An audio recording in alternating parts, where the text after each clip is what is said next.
Cette entreprise de gros œuvres en bâtiment est confrontée depuis plusieurs années à un vrai fléau, le vol. Entre 50 et 100 000 euros d'outils et de matériaux l'an dernier, éclairage de nuit et caméras de surveillance ne suffisant pas, elle a choisi de faire confiance à l'ADN synthétique.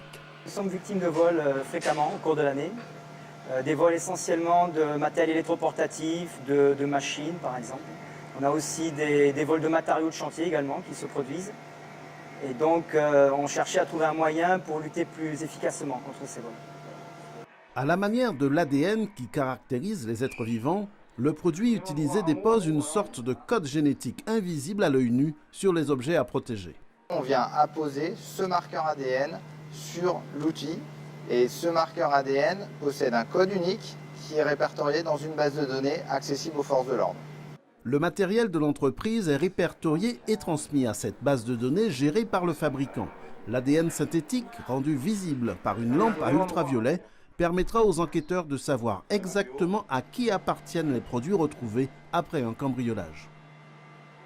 Ce système de traçage de biens s'applique aussi à ceux qui commettent des méfaits.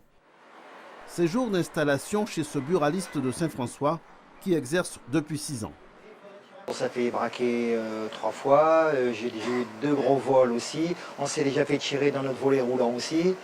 Donc voilà, maintenant on fait ce qu'il faut on essaye de faire ce qu'il faut pour rassurer le personnel et les clients aussi parce que malheureusement des fois ils sont dedans aussi.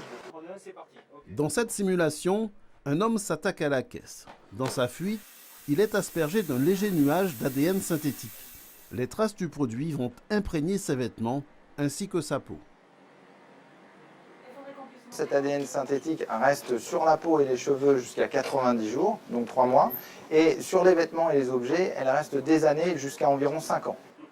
Tout comme les alarmes silencieuses, les coffres-forts à ouverture différée ou les lanceurs de brouillard, l'ADN de synthèse constitue un nouveau mode de dissuasion pour sécuriser davantage les entreprises et les particuliers.